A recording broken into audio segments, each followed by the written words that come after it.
We're going to begin with Rian Johnson, the writer-director of The Last Jedi. Mark Hamill, you know him as Luke Skywalker. Daisy Ridley, a.k.a. Rey. Adam Driver, Kylo Ren. Oscar Isaac, Poe Dameron. Yes. John Boyega, Finn. Hey.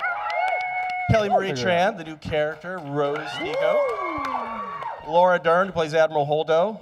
Yeah. Domhnall Gleeson, General Hux. Boo. Yes. Gwendoline Christie as Captain Phasma. And Andy Serkis as himself. He finally learned some of Yoda's lessons now that he's the teacher.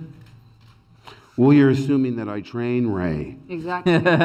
Sneaky. Do I? Sneaky. I know I have to be really careful. People say, was it difficult to pick up and wield a lightsaber again? And I go, do I pick up a lightsaber? Is it difficult acting in this movie? Am Well, I in this movie?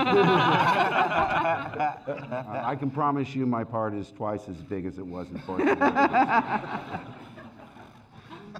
What's 2 times 0?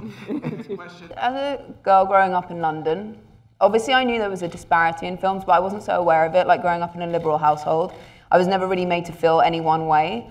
So when I, when I got involved, I didn't really, I knew it was a big deal, but the response was so beyond anything I could have imagined that I'm still it was only afterwards that I was like, oh yeah.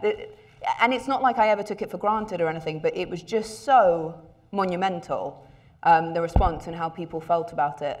And obviously that's a testament to Kathy, JJ, Michael, Larry, everyone who created the characters in the beginning.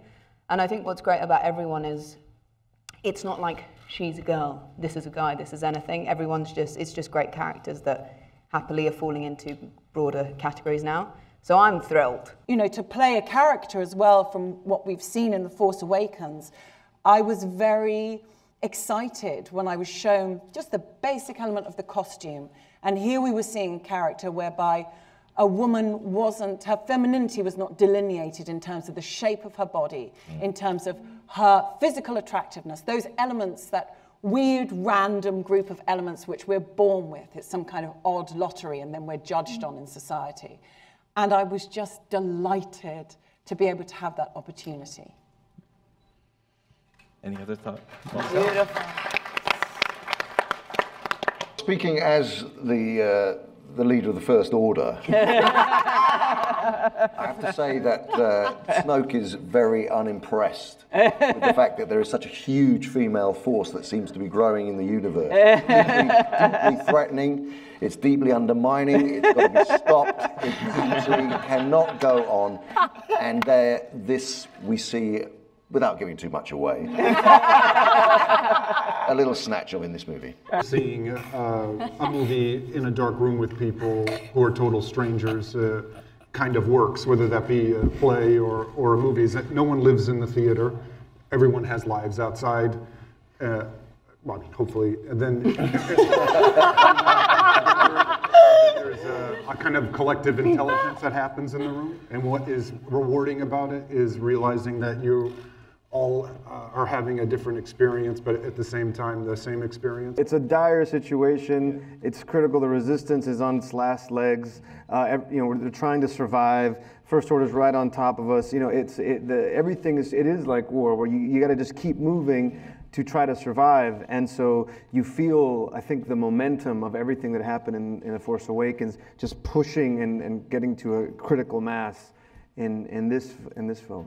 I'm still trying to get over it, I can't lie. Because I think what we forget is that when we filmed Force Awakens, it was about 2 years between then, before we started on Last Jedi, and we went off, obviously, to do other stuff. And then when you come back, it just feels like you're back in school, you know? And it's fun. Every day was a new set.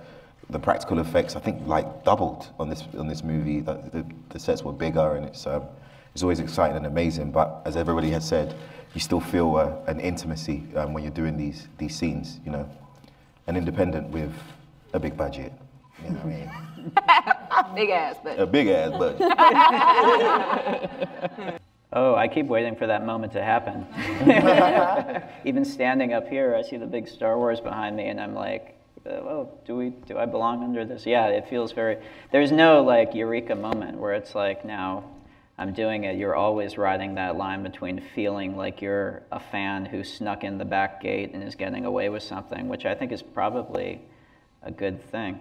Well, thank you guys so much for being here. Thank you for all the wonderful questions and for the audience. The cast of Star Wars, The Last Jedi, and we'll see the movie very soon. Very soon. Very soon. Thank you, guys.